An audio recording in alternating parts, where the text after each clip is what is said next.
Hello, welcome to the botany classes again. In the last lecture, we completed the C3 cycle. In this, we will discuss the C4 cycle in the photosynthesis dark reactions. C4 cycle. These are given by the MD and Slack in 1966. These scientists find the another pathway for the CO2 reduction other than the C3 cycle that was identified by the Kelvin and Melvin. It is called C4 cycle because the first stable product of this cycle is 4-carbon dicarboxylic acid. That's why it's named as C4 cycle. It is also named as Hatch and Slack cycle on the basis of these scientists who given this cycle. This is also named as C4 dicarboxylic acid pathway as the name of its first stable product. So these are the various names for this cycle. This cycle takes place in the plants where a specific type of anatomy is there. जो जिस plant में भी इस type की जो photosynthesis की cycle है, इस टाइप की जो फोटोसिंथेसिस होगी, उनमें एक स्पेशल टाइप की एनाटॉमिकल फीचर होता है जो आपने सुना भी होगा, जिसको बोलते हैं क्रेन्स एनाटॉमी. ये स्पेशल फीचर होता है C4 प्लांट्स का. तो इसमें क्या स्पेशलिटी होती है इस क्रेन्स एनाटॉमी में जो कि C3 प्लांट्स में नहीं होगी? जो फर्स्ट जो फीचर है क्रेन्स एनाटॉमी का, that is concentric arrangement of mesophyll cell around the bundle sheath cell. जो ये मेसोफिल सेल होंगी एक सर्कुलर फैशन में बंडल सीट सेल के चारों ओर प्रेजेंट होंगी, जो कि ऐसे C3 प्लांट्स में नहीं है. इसमें ऐसे स्कैटर्ड फॉर्म में प्रेजेंट है. This is the first feature that differentiate it from the C3 plant. Second is in the C4 plants in this Crane's anatomy, both mesophyll cell and bundle seed cell have the chloroplast. यहाँ पे C3 plants में देखो जो bundle seed cells हैं उनके अंदर chloroplast present नहीं है, जबकि जो C4 plant है इनमें जो bundle seed cell as well as in mesophyll cells both are having the chloroplast.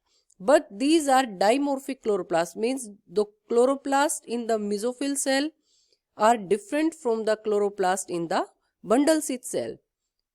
In the chloroplast in the mesophyll cell lack the Rubisco activity. Rubisco means ribulose oxygenase carboxylase oxygenase जो enzyme है वो activity यहाँ पे present नहीं होगी. जो rubisco enzyme है वो मेसोफिल सेल्स के अंदर जो क्लोरोप्लास्ट है उसमें एब्सेंट होगा. क्यों? क्योंकि यहाँ पे केल्विन रूबिस्को एंजाइम किसके लिए? केल्विन साइकिल के लिए चाहिए. केल्विन साइकिल में जो कार्बन डाइऑक्साइड का फिक्सेशन होता है, रिडक्शन होता है, उसके लिए.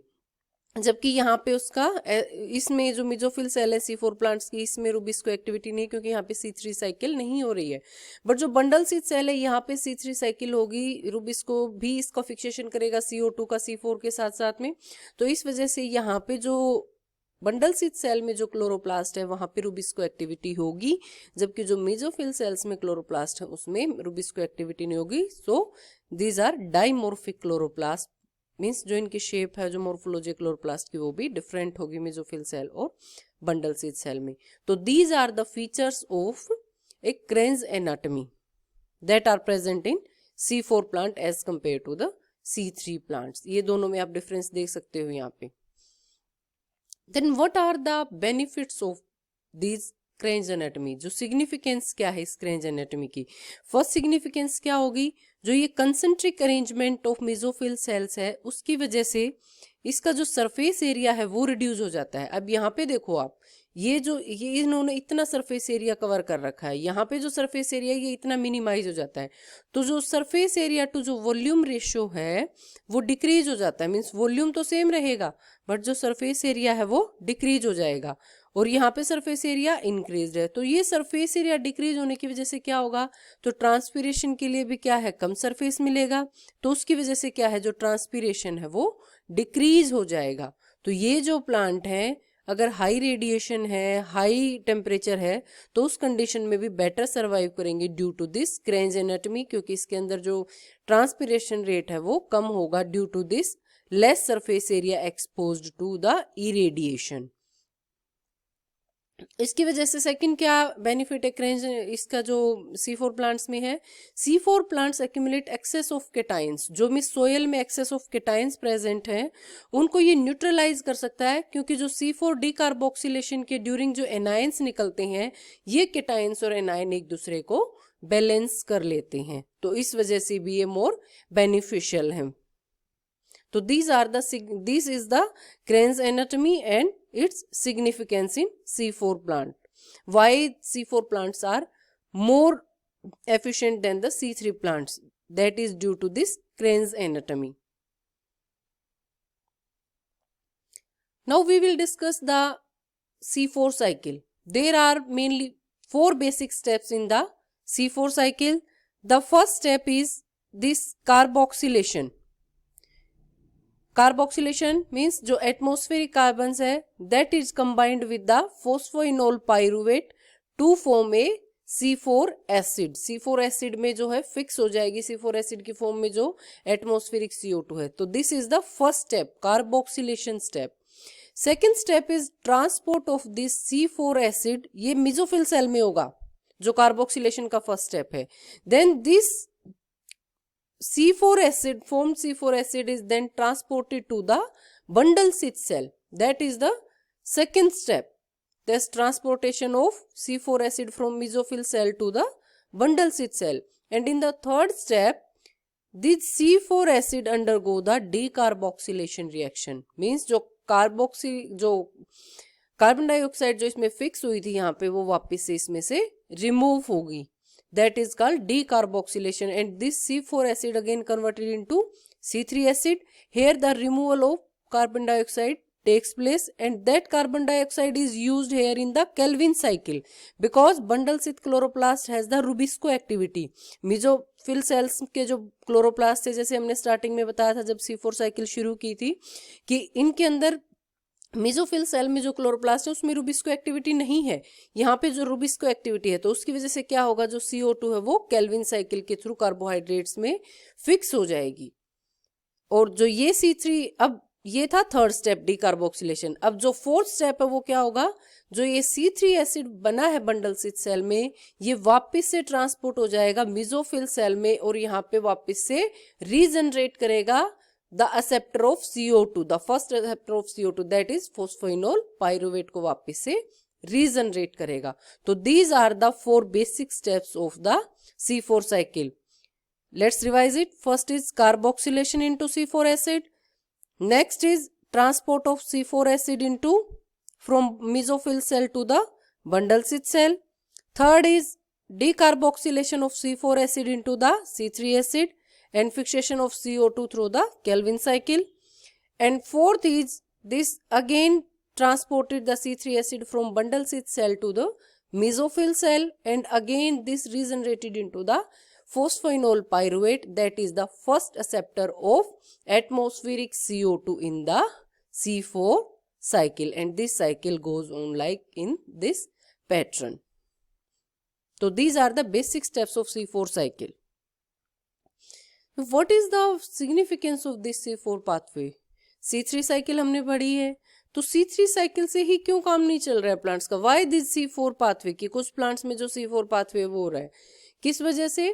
फर्स्ट जो क्या है C4 पाथवे की जो फर्स्ट सिग्निफिकेंस है, इसमें नॉर्मल फोटोसिंथेसिस रेट होगा अगर जो CO2 की कंसंट्रेशन है और जो लाइट इंटेंसिटी है वो बहुत कम है, तब भी जो फोटोसिंथेसिस है वो नॉर्मल रेट पे होगा. किसकी वजह से? क्योंकि यहाँ पे जो एंजाइम यूज हो रहा है इसको कार्बोक्सिलेशन रिएक्शन में, वो एंजाइम यूज हो रहा है PEP carboxylase, phosphoenol pyruvate carboxylase, और जो केल्विन साइकिल में एंजाइम यूज होता था C3 साइकिल में वो था रुबिस्को. तो जो फोस्फोइनोल पाइरुवेट यहाँ पे यूज हो रहा है उसकी एफिशिएंसी ज्यादा है CO2 के फिक्सेशन में as compare to the rubisco, क्योंकि रुबिस्को की जो एफिशिएंसी है वो ऑक्सीजन की साइड ज्यादा होती है as compare to the carbon dioxide, जबकि phosphoenol pyruvate carboxylase PEP carboxylase जो एंजाइम है उसकी एफिशिएंसी CO2 के टुवर्ड्स हाई है. तो उसकी वजह से अगर थोड़ी सी कंसंट्रेशन भी कार्बन डाइऑक्साइड की प्रेजेंट है तो ये C4 साइकिल के ड्यूरिंग फोटोसिंथेसिस नॉर्मल रेट पे होता रहेगा. तो इस वजह से कम लाइट इंटेंसिटी और कम CO2 की कंसेंट्रेशन में भी फोटोसिंथेसिस नॉर्मल रेट पे हो सकता है। तो this is the main significance of C4 pathway. Second क्या है, जो वाटर का स्ट्रेस है वो कम से कम होता है C4 प्लांट्स पे। क्यों? क्योंकि हमने क्या देखा C4 प्लांट्स पे, जहां फोटोसिंथेसिस हो रही है, कि जब क्रेन्स एनाटॉमी को हमने पढ़ा था, तो जो बंडल सीथ सेल्स हैं यहाँ पे जाइलम और फ्लोएम प्रेजेंट है, यहीं से वाटर का मूवमेंट होता है। तो these are the nearest cells to this conducting tissue.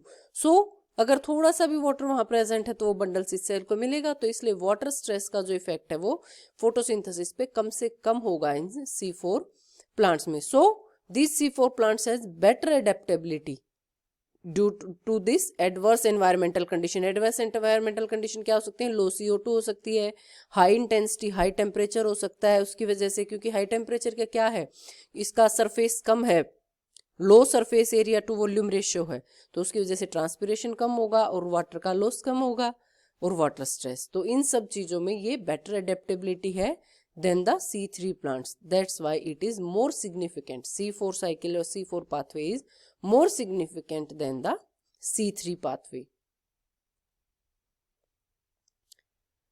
Now there are different, जो हमने पहले डिस्कस किए हैं 4 step, there are the basic 4 steps of the C4 cycle. But there are various mechanisms depending upon the plant type. These are mainly 3 types: NADP plus Me type, NAD plus Me type, and PCK Me type.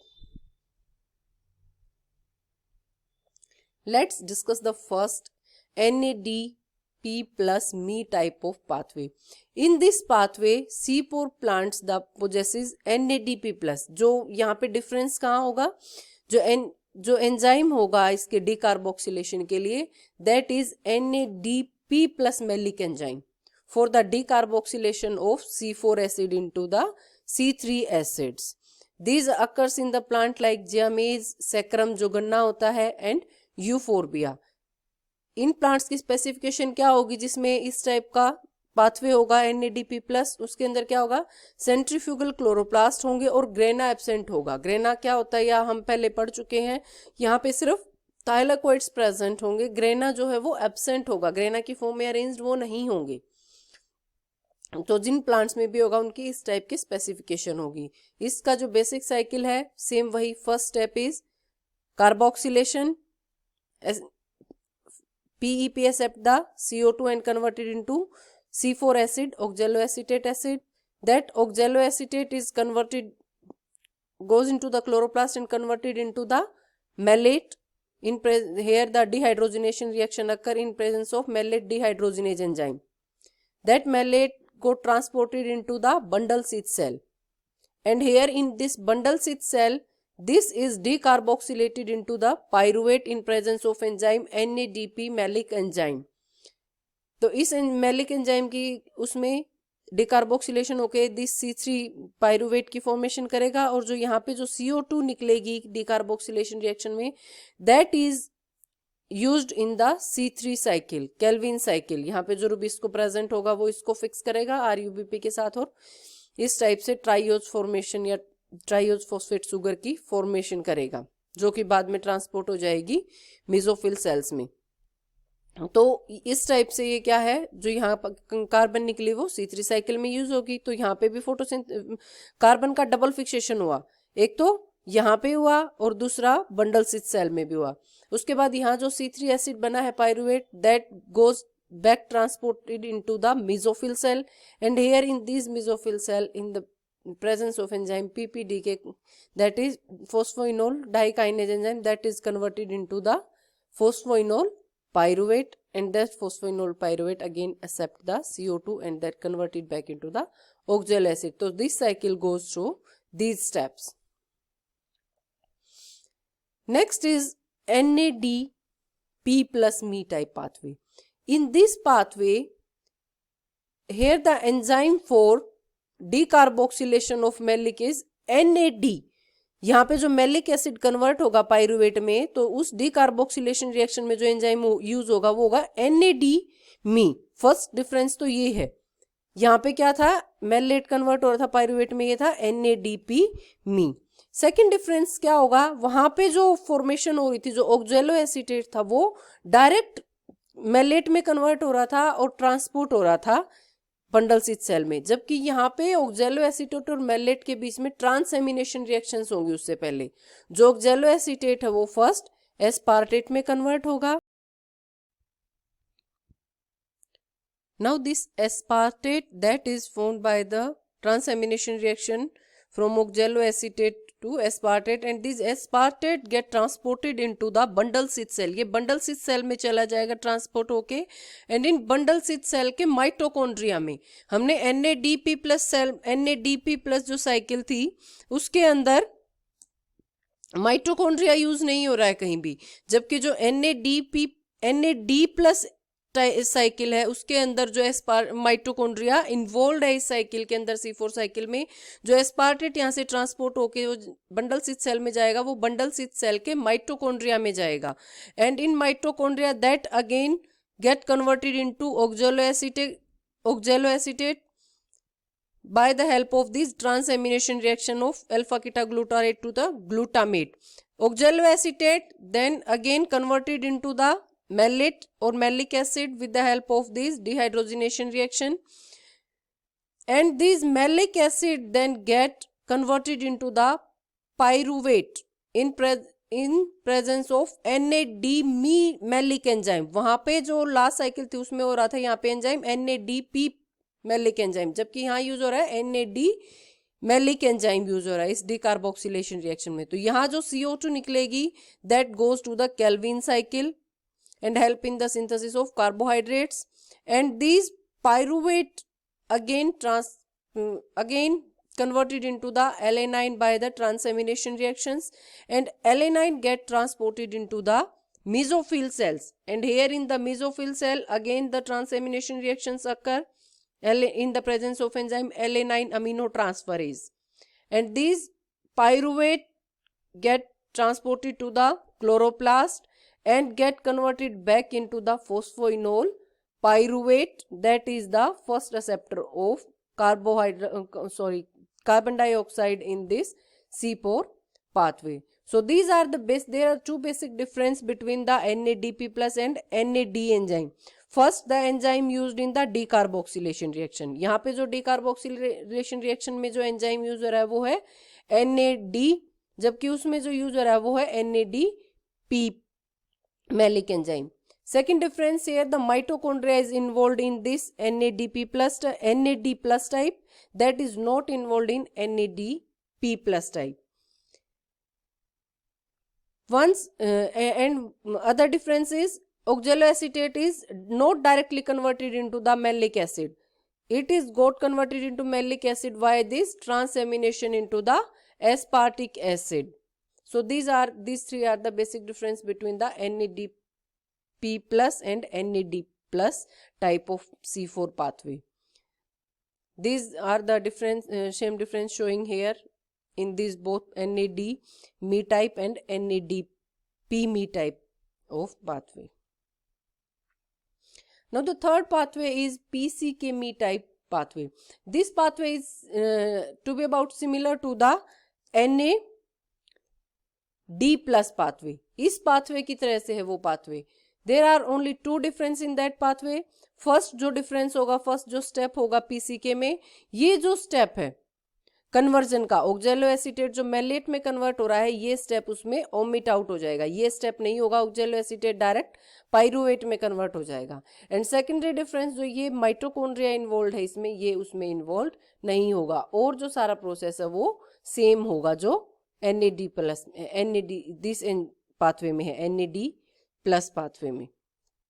तो this is the same. Likewise NADP plus PEP converted into oxaloacetate acid, that is transaminate into aspartate, aspartate transported to the bundle cell, but here the mitochondria is not involved. That aspartate is get transaminated again into oxaloacetic acid, and oxaloacetic acid is directly converted into phosphoenol pyruvate by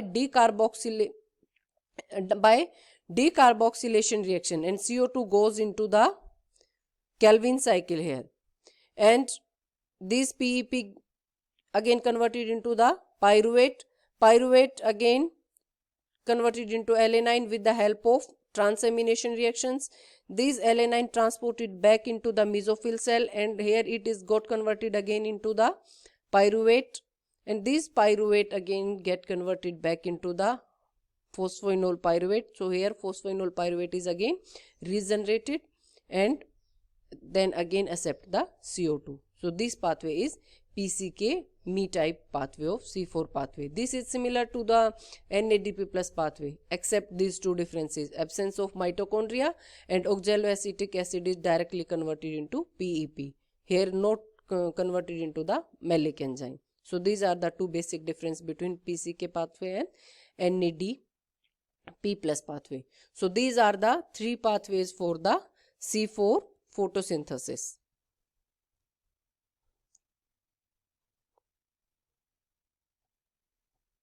In the next class, we discuss the another pathway, that is CHEM pathway of the photosynthesis.